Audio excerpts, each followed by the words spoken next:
محل میں گہما گہمی تھی، ہر طرف خوشی کے شادیانے بج رہے تھے۔ قافلہ روانہ ہو چکا تھا۔ آج شہزادی کی شادی تھی اور وزیر شہزادے کو خود لینے قافلے کے ساتھ گیا تھا۔ واپسی پر قافلہ ایک جنگل سے گزرا جہاں ایک لڑکا لکڑیاں کاٹ رہا تھا۔ وہ بہت خوبصورت تھا۔ وزیر نے جب اسے دیکھا تو اس کے ذہن میں یہ خیال آیا کہ کیوں نہ میں شہزادے کی جگہ اس لڑکے کو لے جاؤں، کیونکہ شہزادہ بدصورت تھا۔ وزیر نے ایسا ہی کیا اور اس لڑکے کو زبردستی اٹھا کر محل لے گیا۔ محل میں جا کر اس لڑکے کا نکاح شہزادی سے کر دیا گیا۔ وہ لڑکا بہت پریشان ہوا، لیکن اس مکار وزیر نے واپسی پر ویسے ہی اس لڑکے کو اس جنگل میں چھوڑا اور شہزادے کو شہزادی کے ساتھ روانہ کر دیا۔ دراصل یہ لڑکا نہایت غریب تھا، بہت مشکل سے اپنا گزر بسر کر رہا تھا اور اپنی ماں کے ساتھ ایک گاؤں میں رہتا تھا۔ شہزادی نے اس لڑکے کو نکاح کے وقت دیکھ لیا تھا۔ جب اس نے اصل شہزادے کو دیکھا تو اس نے کہا کہ تم وہ نہیں جس سے میرا نکاح ہوا ہے، اور فوراً ہی اپنے محل واپس پہنچ گئی۔ شہزادی نے آ کر جب سارے معاملے کی خبر بادشاہ سلامت کو دی تو بادشاہ سلامت بھی بہت حیران ہوئے، لیکن اس لڑکے کا کہیں کوئی سراغ نہ مل سکا۔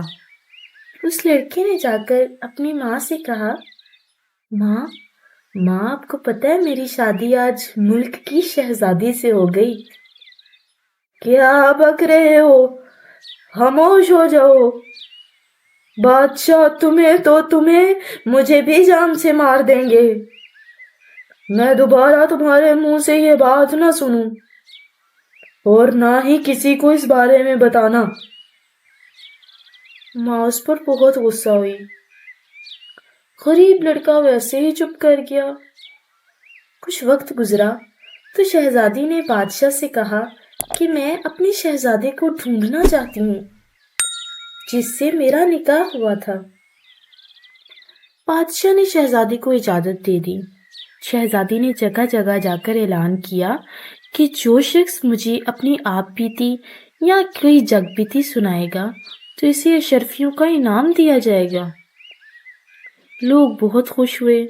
وقتاً فوقتاً لوگ آتے اور کوئی آپ بیتی سناتا تو کوئی جگ بیتی، لیکن شہزادی کو شہزادہ نہ مل سکا، مطلب وہ جس سے اس کا نکاح ہوا تھا۔ شہزادی بہت مایوس ہوئی۔ وہ مایوسی سے آخری گاؤں کی طرف بڑھی۔ جب اس لڑکے نے یہ اعلان سنا تو وہ بھی شہزادی کے پاس آ گیا اور بولا، شہزادی صاحبہ، میری آپ بیٹی بہت عجیب ہے۔ آپ بھی اس پر یقین نہیں کریں گی، کیونکہ کبھی کبھی تو خود مجھے بھی نہیں یقین ہوتا۔ پھر اس نے کہا، ایک روز بادشاہ کا قافلہ گزرا، مجھے اپنے ساتھ لے گیا، اچھے اچھے کپڑے پہنائے اور میرا نکاح اپنی شہزادی سے کر دیا اور مجھے واپس اس گاؤں میں چھوڑ دیا گیا۔ میں نے جب اپنی ماں کو بتایا تو انہوں نے مجھے ڈانٹ کر چپ کروا دیا۔ شہزادی نے یہ سنا تو اسے دیکھنے لگی اور اسے دیکھتے ہی وہ پہچان گئی۔ شہزادی بہت خوش ہوئی اور اسے محل لے گئی۔ اس نے اسے شہزادوں والے کپڑے پہنائے اور بادشاہ کے پاس جا کر بولی، بابا جان، یہی وہ لڑکا ہے۔ اس کے بعد دھوم دھام سے شادی کی گئی اور وہ غریب لکڑہارا شہزادہ بن گیا اور ہمیشہ کے لیے محل میں رہنے لگا۔